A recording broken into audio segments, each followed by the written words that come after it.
Hey friends, welcome back. Today I'm looking at making an adjustment to this brake line right here that goes down and then to the back because the Borgeson unit, which is larger than stock, of course, is hitting it. This thing is super beefy, and it does say in the instructions that you might have to loosen and shift position of both the proportioning valve mount, which is down there. See the bolt is missing, and then also this brake. Sorry, where is it? This brake line here, which runs right down here. So I've taken this mount off, and you can see right here. This is hitting, and it's also hitting on the top. So I'm gonna try to move it, but it's not easy. These brake lines are hard. I mean, there's a little bit of flex, but they're not easy to move, and I don't wanna mess anything up. So I don't think it's okay to leave it like that, touching.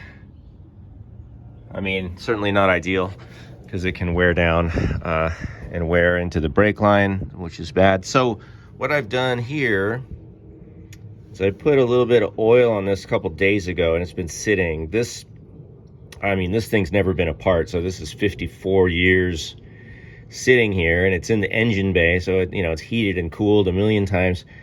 I'm gonna try to put a wrench on the proportioning valve to hold it, and then I'll use my crowfoot wrench to try to loosen it. And I think it's 9/16. Yeah, so that's 9/16. I'm gonna give that a try. Be right back. Success, gang. So that got loose. Now I don't want to drip brake fluid all over, but I am kind of working this a little. Now my plan here, and I know there's a lot of things in the way, sorry. My plan here is to loosen that. Now that I have this loose, maybe I can pull this brake line away. I don't know, it's really tough. So I don't know. I'm gonna try to pull it away. See how it's hitting down there? So I'm gonna try to move it forward, and I might have to rig up something to put some pressure on that. It's really hard to move, but we'll see. We'll see what I can do. Maybe I can just jam like a shim in there for now. Try to bend it out a little bit. All right, gang. So you see right down there, this was touching, and now I managed to pull it away, and now this part is okay. That's plenty of gap. That's got almost a ½ inch, probably 3/8 right there. So we're good to go there. The only spot that's left that is potentially a problem is right here. Will it focus? Come on. So again, I don't know how much pulling I can do on this stuff, but I gotta figure out a way to move this a little bit away. Maybe, I don't even know if I can replace this retainer, because I think the retainer is actually going to make it hit more. So I might just have to do away with this one. I'm not sure. We'll see. But I might have to forego that, or maybe there's a way I can come in and pull down on this, maybe through that hole. I don't know. Maybe I can get a wire through there and pull down on this. But I'm going to try for now just to put something in this gap to bend this down a little. Just has to go around that corner, and then we're good. Okay, so I've had some success. I actually got that to clear a little, but it needs to go a little farther. I took off the old retainer just because there's no place for it. It can't go back where it was. So we'll figure out something else. But here's what I did to bend this angle out and straighten this. I needed to straighten this right here. What I did is I used these These are like welding vice grips, right, for welding, and they're flat. And I put it on, it's hard to show with one hand, but I kind of put it up like that. And then I'm able to clamp down. I'm not gonna do this for real right now, but I'll just show you. So you kind of wedge it in there and then clamp down carefully, and then it'll you know, pinch this along this line, and it sort of has been straightening this out. So I'm gonna hit that a couple more times and see if I can also push down from the top and maybe get this to come down, you know, all the way down to the bottom. And then I think we're good to go. All right, so it's pretty good, you guys. I think I'm just gonna go with this, and I'm going to leave that out, that clamp that was here. I'm just gonna leave it out. This thing's not going anywhere. It's actually even just really hard to move at all. Also, for protection, this is going in, right? I got the brace.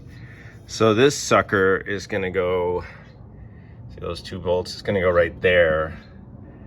And that could also add some stability to the whole situation. So I'm gonna put this on next. And just before we do that, I wanna take a look at it because I'm impressed with the beefiness of this thing. I thought it was more of a, you know, just a single sheet of metal, but actually with these braces under here welded in, it's gonna be super strong. So this is the optional brace to brace the steering box to the frame. And yeah, that's next. But I think we can call this a success. I got plenty of room around there. And so I'm gonna rebolt the proportioning valve mount back down, and I'll call that good to go. And I might, you know, what I might do is just put some rubber around this. I think I will do that. I'll just get some hose and cut a piece of hose and put it right there. Okay guys, we're back in. I got a little piece of rubber there. So I think this will be good. And like I said, the brace is gonna be on here anyway. So I think this should all be good. All right, moving on. This is the ridetech brace. And I just got this. This is for use with the Borgeson steering box. It comes with all these bolts and nuts. I'm not gonna use any of these, even though they're absolutely beautiful. Look at that, gorgeous. I'm only gonna use these on top with the 2 little washers, because I do not wanna put this head, this hex head, on the inside of this wheel well, because the tire could rub up against there, which is why they have these carriage bolt type nuts on there. I don't know why this kit doesn't come with those, because all the videos that I've seen, nobody uses these. So maybe get a clue, ridetech. Anyway, I'm just gonna use the original bolts. No big secret. I mean, you just unbolt, take the bolts out, put them back in. And they're really long, so you don't have to worry about making up for this space. What is that, about 1/8? Or yeah, probably about 1/8 of an inch. So I guess you just feed it down from the top. And first I gotta take these bolts out, and then I'm gonna try to find a way to keep the steering box in position while I put the bolts back through. So I'll let you know what I come up with. All right, you guys, here's my hack for holding up the steering box. I got some wire. I put it around the exhaust, and I'm supporting it from the bottom, and hopefully that'll support most of the weight. And then I can remove these 9/16 nuts, and we'll put the brace in.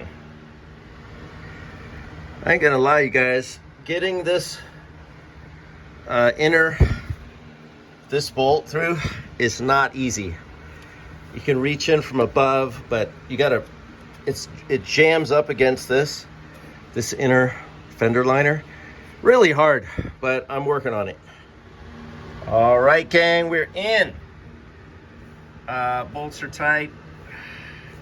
So what you're gonna find is that you're gonna need a variety of different sockets and lengths and extensions and wobble heads and all kinds of stuff to get all these tight. But it's in. Everything looks pretty good. I'll show you this side. So this one was hard to get in because this plate was not down far enough. What I would recommend is leaving everything loose, you know, until everything's in, and then start to torque stuff down. All right, we're torqued down 37 foot-pounds on the top here and 30 down below. So that's it, you guys. Box is in, brace is on, and the next step will be hooking up the steering. All right, let's move on.